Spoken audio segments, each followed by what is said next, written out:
turn back the clock to the mid to late 2010s ish, so probably 2005 to 2010, somewhere in there.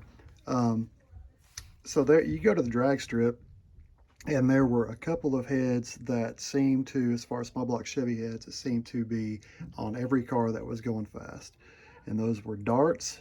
Like they had the Pro One before the Pro One Platinum, and they had RHS heads. And the RHS heads, there was just something about them. RHS and Pro Top Line.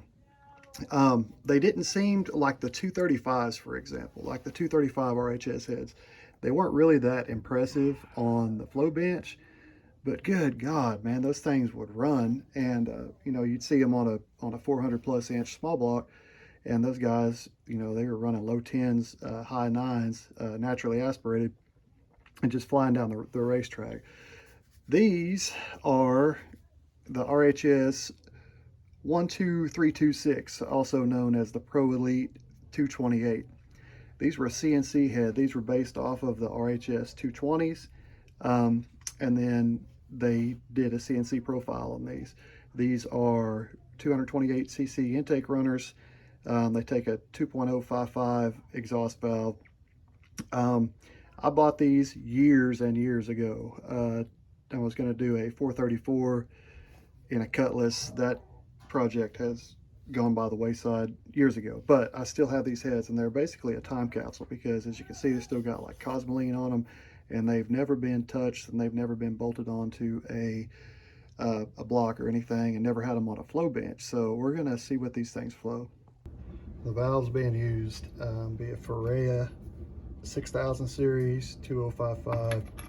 I did put a back cut on it. I'm honestly not a big fan of back cuts. I've been not having very good luck with them lately, but we'll see what it does. And then I've got an awesome Pro Comp exhaust valve there. That's just what I've got, so that's what we'll flow with. Here's a setup. I don't have a 1207 radius plate. That's what it would take. So we've got a clay entry, and we've got everything convoluted set up right there. We're going to test this up to 600. I'm going to see if I can get to 700 a different way, but this is where we're at.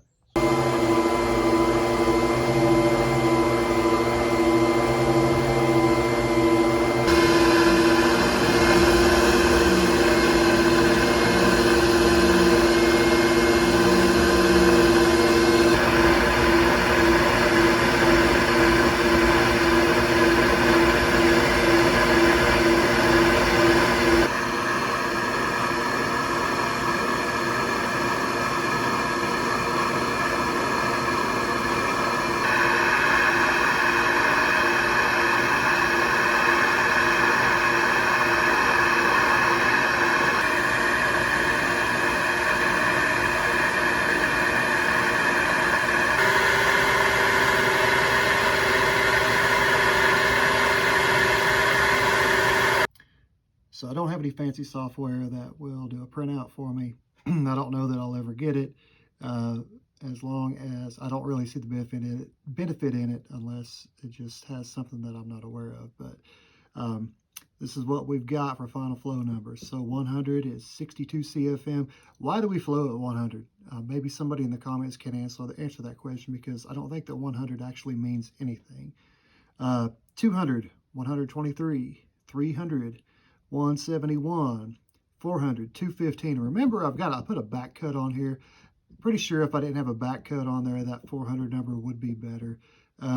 Maybe someday I'll flow it without a back cut valve and see where I end up, because I would expect, because the 215 seems kind of weak.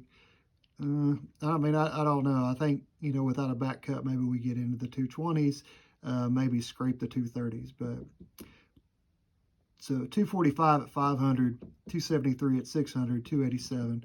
So, I mean, honestly, it did a little bit better than what I thought it would do. I thought I'd see about 275 peak at 700. I'd like to flow it all the way out to 800, but as you can see, it goes all the way out. That short turn works on that thing. It's a beautiful short turn.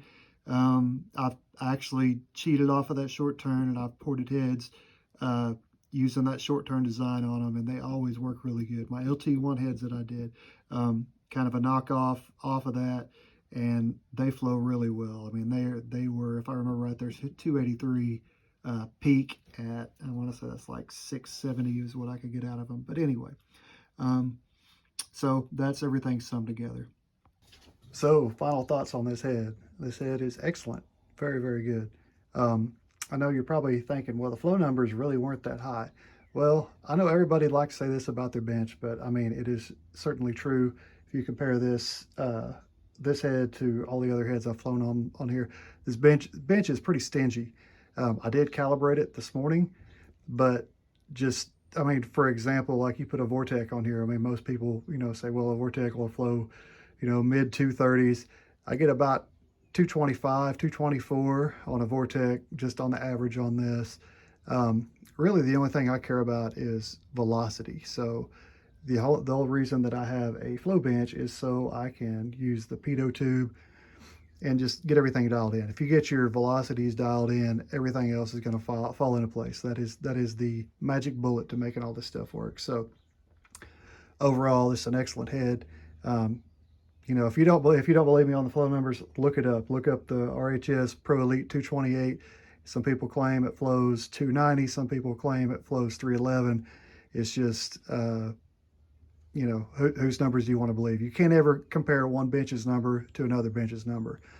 Just to be honest with you, it's just a tool, and numbers are just that. They're just numbers. But the thing that does matter is velocity. So if you get your velocities right, everything else will fall into place.